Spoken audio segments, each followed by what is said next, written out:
Hello, Tony Chevalier here with T.L.C. Farming. I wanted to update y'all. It's been a rough week, let's just say. And the other day we had pretty much hurricane-like weather. So we had a lot of water, a lot of rain. No matter how I set up this coop, it wasn't going to look good. So I'm going to do part 1 of part 2 of how I am breaking down and getting this coop back up to dry and comfortable for these girls. And the other coop, both of the coops, the main coop and the smaller coop, are drenched with mud. I did everything I could, but it is what it is. So I'm going to flip around here and I'm going to kind of update of part 1, like I said, of me breaking things down and how excited they are to be in the sun.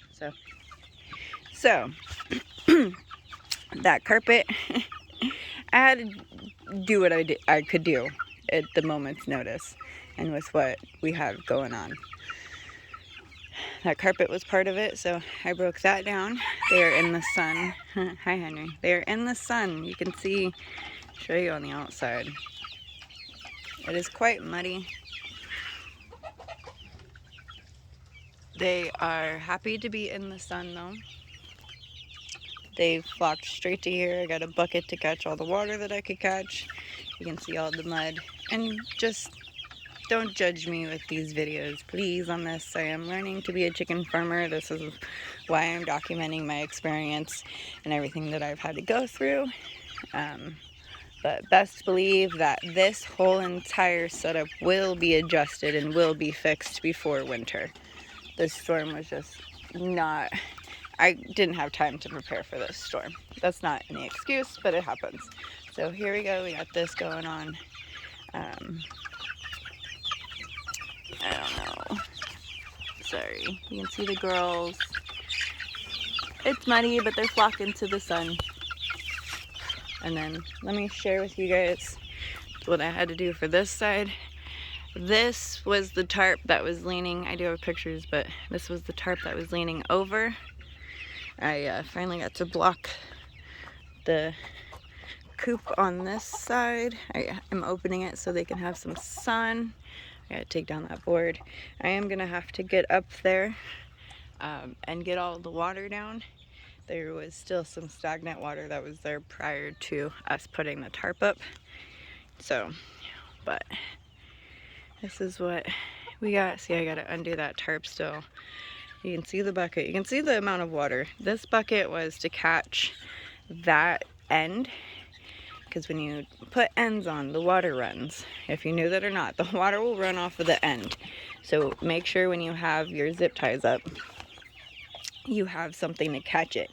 The reason why I had to catch this water, not only do I have the electrical cord, which was secure and fine, I didn't want it flooding this area. This area right here would have just been a puddle of water because of the way everything's had to go. So that's the amount of water that we've had in 2 days, catching from this.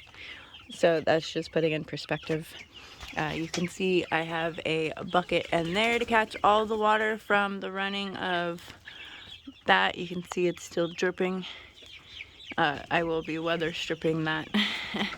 But I've learned a lot, and I will be in there to show part 2 of how I do what I have to do to kind of help with the mud. You can see on this side,